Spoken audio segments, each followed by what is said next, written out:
명 장관님, 세종연구소, 세종재단 이사장으로 오셨고, 또 송대성 박사님 소장으로 계신 이 세종연구소에서 토론자로 참여할 수 있게 돼서 굉장히 영광입니다. 평소에 전부 저희 이제 취재 과정에서 여러 전문가분들 또 박사님들 말씀 듣고 저희 신문에 보도하는 게 제 일이었는데, 여러분들 앞에서 또 제 생각을 얘기하려니까 좀 주저되는 바도 있는데요. 저는 취재진은 질문을 하는 사람이고 또 전문가들한테 좋은 얘기를 들어서 그거를 대중한테 전하는 역할을 맡는 사람이라고 생각을 하고 있기 때문에 여러분들한테 제가 갖고 있는 어떤 질문이랄까요? 문제 제기를 공유하는 방식으로 말씀을 드리고자 합니다. 우리 송대성 소장님께서 3가지 숙제를 주셨는데요. 첫 번째로 윤동민 교수 글에 대한 전반적인 제 생각과 질문을 드리자면요. 저희가 2009년 새해가 됐을 때 저희 기자들과 함께 예측했던 거는 2009년은 아마도 오바마 행정부가 출범하는 시기이기 때문에 한미 전략동맹 문제가 아마 외교안보 영역에서 핵심적인 이슈가 될 거다. 그러면 한미 동맹 미래 비전은 어떻게 하고 북한 문제에 대한 한미 간의 눈높이는 어떻게 조정하고 이런 문제가 올해 핵심 아젠다가 되지 않을까 저희가 예상을 했었는데 북한이 로켓 도발을 하고 또 개성공단 흔들기를 본격화하면서 좀 많이 포커스가 좀 확산이 되는 느낌입니다. 또한 개성공단에 또 우리 근로자도 1명 억류돼 있고 또 미국 여기자 2명도 북한에 억류된 상황이라서 이 아주 작은 문제들이 큰 문제에 영향을 줄 정도로 굉장히 복합적으로 흘러가고 있는데요. 그럼에도 불구하고 그 전략 동맹의 문제는 지난 4월 런던 한미 정상회담 때 일단 논의가 됐고 또 6월 정상회담 때 구체적인 그림이 그려질 것 같은데 윤동민 교수께서 제시하신 그 한미 전략 동맹에 담겨야 될 여러 내용들, 근데 미사일 방어 문제라든가 글로벌 거버넌스에서 한국의 참여 주도적 역할 필요성을 우리가 강조한다는 것이라든가 또 주한미군의 전략적 유연성 문제에서 그 미일 동맹 수준의 어떤 사전 협의체를 강화하자, 이런 것들 다 좋은 내용이 될 것이라고 봅니다. 제가 갖고 있는 궁금증은 윤동민 교수 논문 가운데 주한미군과 그 미사일 방어의 상관성을 말씀을 하시면서 미사일 방어 체제가 없는 상황에서 주한미군의 장기적 주둔을 기대하는 건 어렵다, 그런 말씀을 하셨는데 이런 부분은 조금 더 추가적인 설명이 필요하지 않을까 하는 생각이 들고요. 또 그 논문 일부에서 이제 북한 유사 사태에 대해서 미중 간의 전략 대화가 상당히 진전이 돼서 미중 합의하에 중국 군이 직접 개입해서 북한의 그 대량 파괴 무기를 확보하는 작전, 이런 문제도 지금 논의되고 있다, 이런 언급이 일부에 있는데요.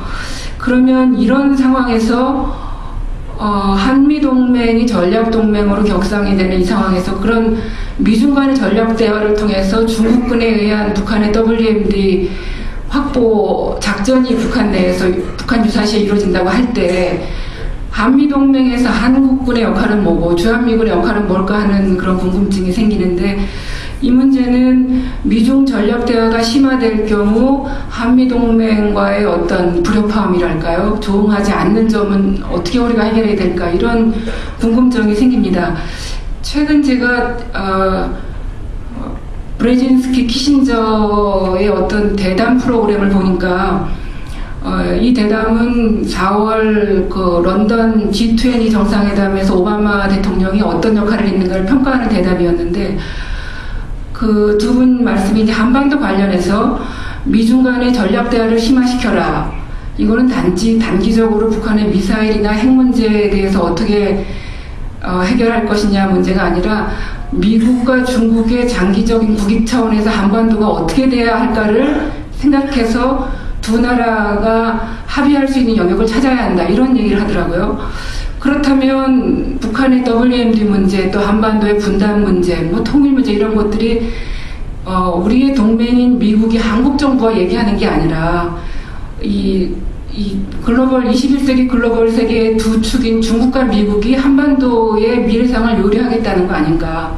그럴 경우 한미 전략 동맹으로 아무리 격상해봤자 미중 전략 대화가 장기적으로 진행되는 과정에서 한미 동맹은 또 부차적으로 되는 게 아닌가 하는 그런 궁금증이 들었습니다. 여러 전문가들 말씀을 좀 듣고 싶고요.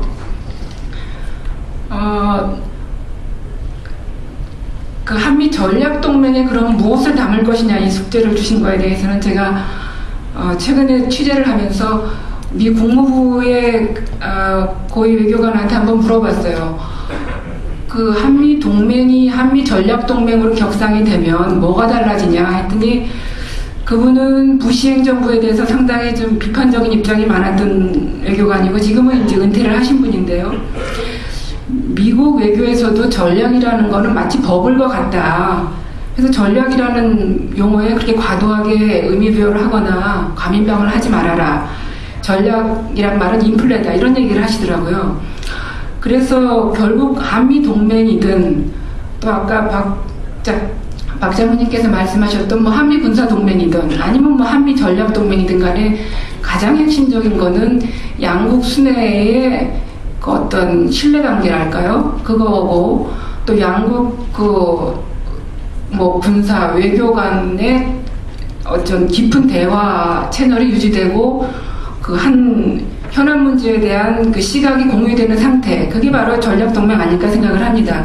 그래서 굳이 뭐 6월 워싱턴에서 있을 한미 정상회담 때 뭐 한미 전략 동맹 미래 비전에는 어떤 게 담겨야 한다, 뭐 하나 둘 셋 넷을 정하는 것보다 더 중요한 거는 현재 현안 문제, 북한 문제에 대해서, 북핵 문제에 대해서 또 북한의 어떤 체제 변화 가능성의 문제에 대해서 한미가 어떤 눈높이를 갖고 공동 대응을 할 것이냐, 이게 가장 중요하지 않을까. 그렇다면 뭐 글로벌 차원에서 협력 문제도 자연히 해결될 수 있고 뭐 전시작전권 이양을 2012년에 하느냐 마느냐 그런 문제도 당연히 해결될 수 있는 거 아니냐. 그래서 현재 중요한 거는 그 상호 간의 신뢰를 강화하는 것. 어차피 지금 이명박 정부 4년 남았고요. 오바마 대통령도 이제 4년 임기의 첫 시작인데 그 한미 간의 그 두 대통령은 4년을 2인 경기 하듯이 같이 가야 될 사람이기 때문에 신뢰를 강화하고 현안에 대해서 눈높이를 공유하도록 하는 게 가장 중요하지 않을까. 그거를 외교부도 해야 되고 국방부도 해야 되고 여기 앉으신 전문가분들도 하셔야 되고 또 저희 언론도 해야 될 일이라고 생각을 합니다.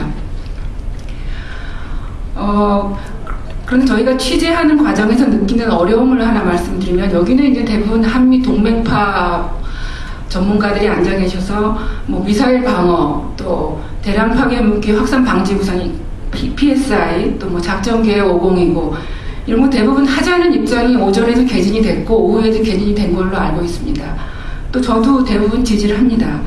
그런데 또 저희가 조금 시각을 바꿔서 남북관계파 학자들과 대화를 해보면 또 뭐 노무현 정부, 김대중 정부 합쳐서 10년 동안 정부에서 일했던 분들과 얘기를 해보면 상당히 이 부분에 대해서 전혀 다른 얘기를 하시고 그 부분들이 또 시민단체와 함께 굉장히 많은 그 작용을 하기 때문에 지금 이명박 정부가 PSI 전면 참여를 결정하고도 지금 3차례나 연기한 거는 그런 요인이 많이 있다고 봅니다. 그래서 동맹파 학자들끼리, 동맹파 전문가들끼리 앉아서 PSI 빨리 하자, MD 빨리 하자, 작전계획 502고 빨리 하자. 이것도 중요하지만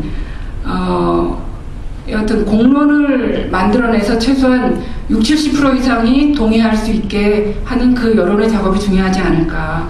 그 여론을 설득하지 않는 한 그 반대파의 목소리가 훨씬 더 클 수가 있고 그걸 강행할 경우 또 다른 소고기 파동과 같은 한미 동맹 파동도 올 수 있고 뭐 작게 502고 파동도 올 수 있다는 생각이 저는 듭니다. 그래서 정부의 역할, 정부의 어떤 정책 추진을 요구하기 전에 그 서로 다른 생각을 갖고 있는 분들과 최소한의 공감대를 쌓을 수 있는 그 틀을 마련하고 그런 다음에 여론을 설득하는 과정 함께 필요하지 않을까. 그게 바로 오바마 정부에서 말하는, 오바마 대통령이 말하고 힐러리 장관이 말하는 스마트 외교고 퍼블릭 외교의 중요성이라고 생각합니다. 이상입니다.